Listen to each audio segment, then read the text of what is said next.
everybody. I'm Keith Heitzman. I'm Machen's father, the FOB. And it's a great honor of mine to be able to stand here in front of Machen and Matthew, all of their friends and all of their family, and to welcome you, to thank you for coming, especially the folks who weren't able to get your tables underneath the tarps, the people with the hoods and the umbrellas, and the blankets over their head. We thank you. We also, I just want to acknowledge our grandparents, Mary Helen and Mary Jane, who aren't able to be here, Matthew's grandmothers, and Machen's grandparents, my wife's father, Jerry Meyer, and my parents, Roman and Josephine Heitzman. And of course, I want to thank Gerard and Yvonne.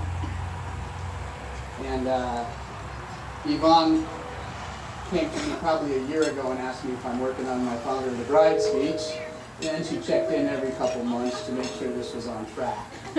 So there's a disclaimer here. If it's not on track, Yvonne, I didn't watch enough YouTube videos on Father of the Bride speeches as I know I should have. And then I also want to thank my wife, who's behind the camera over here, making sure she's getting all these speeches. So you look so lovely tonight, and I'm so honored to be here as your husband. So the YouTube speeches that I did look up, they give great advice. 7 tips for the best Father of the Bride speech, what to do and what not to do. Every single YouTube video had the same golden rule, which was don't drink any alcohol before you start talking. Don't get tipsy. Don't overindulge. So I'm going to drink to that.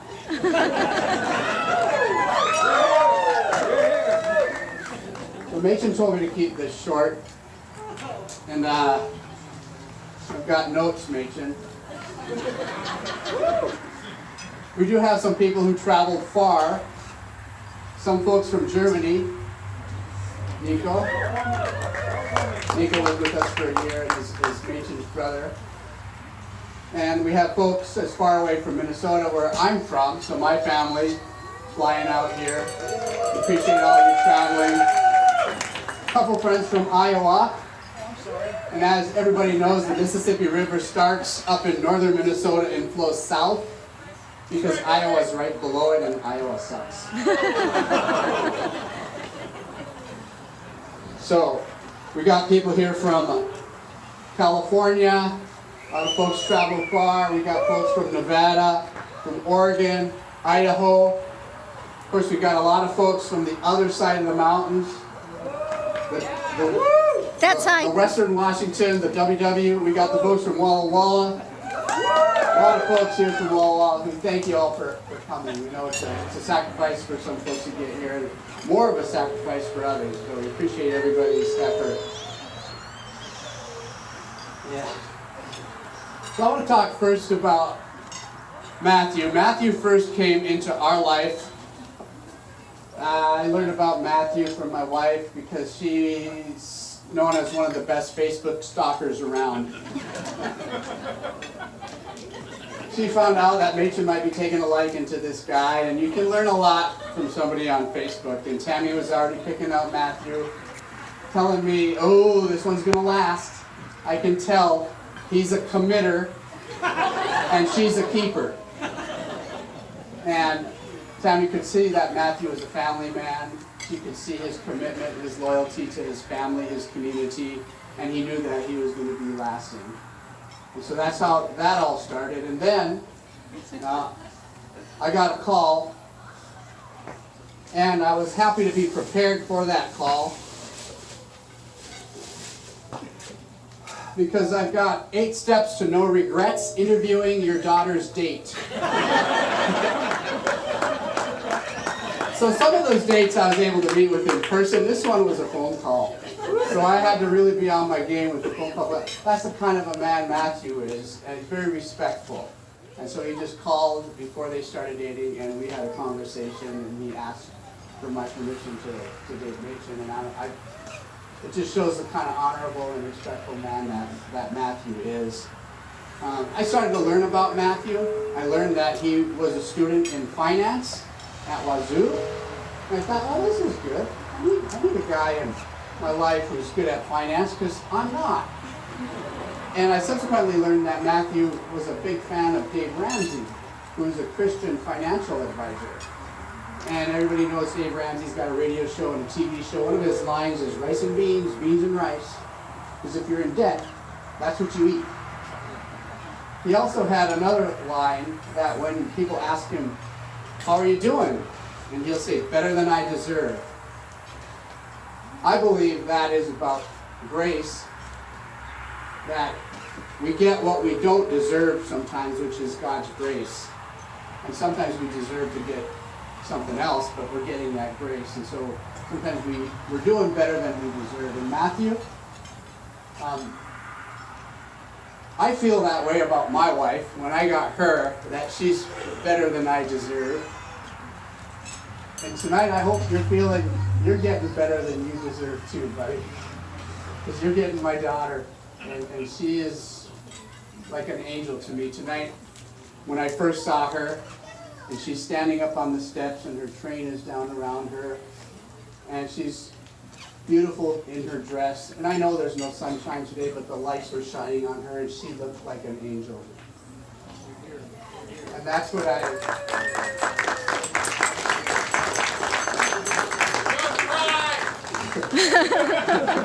So the first time I met Matthew, I didn't realize how tall he was. Tammy told me later that he was nicknamed the Gentle Giant because of his patience and kind and gentleness for such a man of such tall stature. And I've learned that to be true. Matthew and Machen started their dating relationship, and Machen graduated college, and Matthew was working at a bank over here in Walla Walla, and Machen came back to our home in Edmonds, and they needed to get together. So they worked out an arrangement with us, and Matthew moved into our guest room, where he was able to save his money financially, and we were able to kind of keep our eye on Matthew for a while. And again, Matthew was such a respectful man. It was just a joy to have him in our home. He was cooking meals for everybody. We have a special friend in our family named Vicki Heaton. Hi, Vicki. And Matthew was cooking for Vicki, making dinners and taking care of her and taking her places when he needed to. He really contributed to us. And I learned a lot about basketball from Matthew. And Matthew, I don't know, I think you've seen your father's socks. He's got those James LeBron socks on. Well, I got some on too, buddy. And Joshua has a pair on as well. So I learned a little bit about basketball more than I had never really watched basketball. So I appreciate what you brought into my life there. And Matthew helped out with chores, mowing lawn, hauling firewood, which involved a few stitches. We took care of that business. And I also learned, of course, about beer. Matthew and Machen are foodies. Anybody know what beer flights are? Raise your hand, Matthew. Yeah. Anybody know what a growler is? Okay, a few folks, come on, raise your hands. Those are new words to me that Matthew brought into my life. Thank you, Matthew. Appreciate that. So Matthew also saw a lot of our family. And he saw a lot of our family. And Matthew, as you leave and go out, I want you to remember that sign by our front door. As far as anyone knows, we are a nice, normal family. Okay? Keep that. So, and Matthew, I want you to know that you have a special girl that you're going to be going home with. But I want you to know that before she became your lovely bride, she was my wedding girl. This is my wedding girl. And Machen loved dress up. So, Matthew, I made this wallet-sized photo for you. I know you're into finance, and you probably got a pretty big wallet. So, I hope that fits.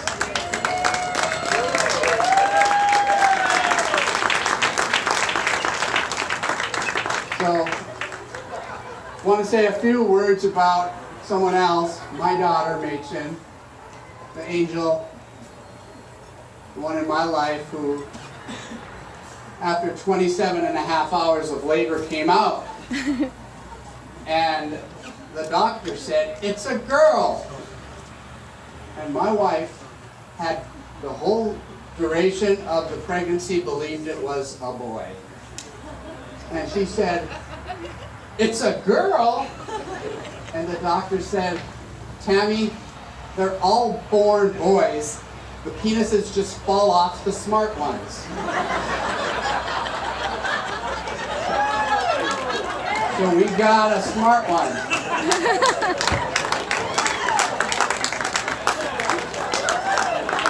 I brought Machen home, and there was nothing I enjoyed more than bedtime with Machen, because I had made her a little bed in her little bedroom with the teddy bear balloons, and every night Machen would go get on her pajamas. It might be mermaids one night or another princess the other night, and she would ask me to come in and pat her while she went to sleep. And so I created my own little lullaby to put Machen to sleep, and I want to share that with you, if you'll bear with me.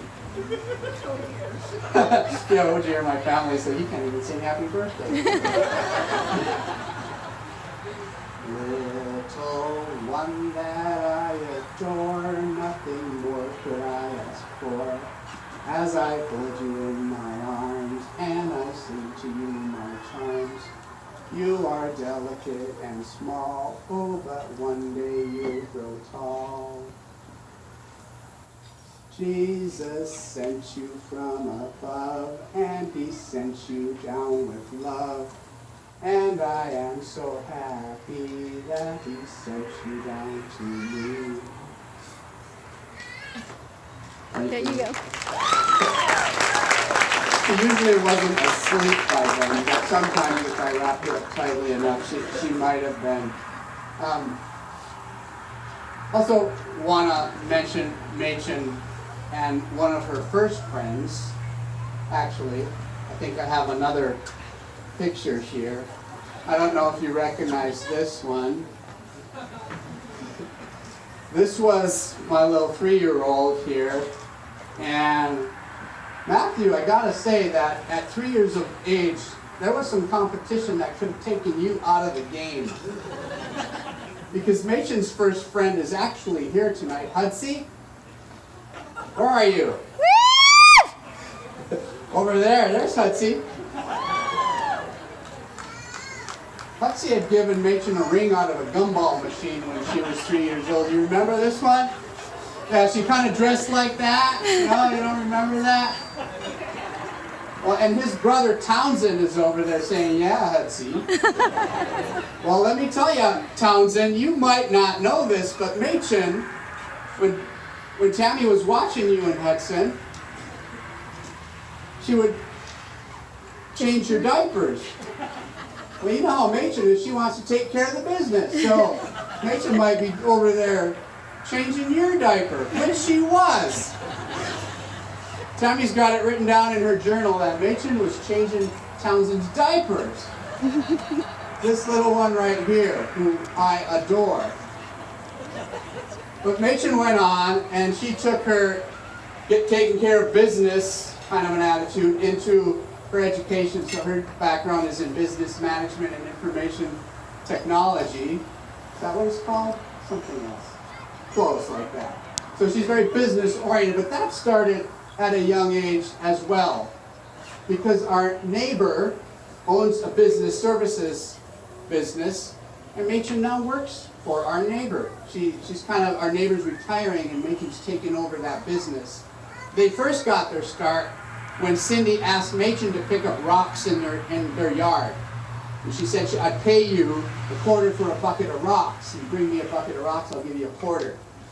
Well, Machen thought that was a great deal, so she picked up rocks in Cindy's yard and got a quarter for him, and then she started delivering more rocks to Cindy. Cindy was paying her more quarters. Come to find out, Machen was picking up the rocks from our yard and bringing them over to Cindy and cashing in. Way to go, Mate. You and your finance guy over there are going to make out well. So, Machen's big craft is quilting. I'm not sure y'all know that, but her love language is also gift giving. So this is one of the first quilts that Machen made, and one of the biggest moments in my life of great joy when she gave this to her brother. She was so proud that she had made this quilt. This was one of the originals. We're going to auction this off later. But we do, check her out, Machen Marie on Instagram and Etsy. You'll find her there.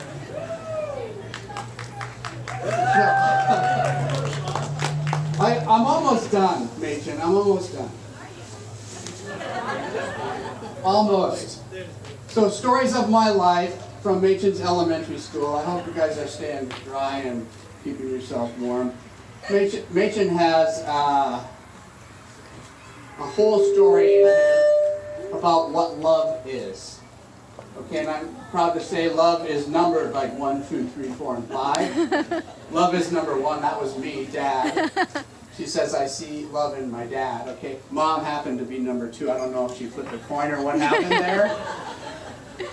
But then number 3 was God. God is the center of my life. He died for my sins. He created a wonderful world for me to live in. And that was number 3. Number 4, coming in just behind God, was Minnie Mouse. Machen loves Minnie Mouse, and she has a terrific friend that she mentions playing school with. Ashley, you're here tonight. She talks about America, the soldiers and the firefighters. But she says here, if love were not in my life, it would be horrible. Without love, people would fight all the time. And for me, the biggest line in here is this one. Love is a bird flying through my life. It will live in me forever. Machen, you know the story of the dream I had the night you were born. As I mentioned, labor was 27.5 hours long. I was exhausted. Probably my wife was too. Drugs. Actually, I didn't have drugs. Afterwards, she went through a lot of that pain on her own. But she was exhausted and asleep. I went home and I conked out and fell asleep. And I didn't wake up all night long, except in the morning I woke up with a very, very vivid memory of a dream that I was standing in a field, a mountain field with the grass waving in the sun. And I was with a little girl. And the sun was shining on us. It was warm all around. It was very peaceful. And a little bird came up and landed on the little girl's shoulder. And the little bird told the little girl that God had numbered every hair on her head, and that God would see to it that she was never to be harmed, and that He would always watch over her and always take care of her. And so Matthew, I'm transferring that little bird now, along with God, to you. I would tell Machen that story, and she would say to me, Daddy, the bird didn't land on my shoulder, the bird landed on your shoulder. So Matthew, now she's going to be telling you that little bird's on your shoulder. And I want to toast to a man and a woman who I know are perfect for each other, who will take care of each other, love and cherish each other. And I want to toast to all of you as their family, who will be there for them when they need it. We love and appreciate you all. Here's to Machen and Matthew Duncan.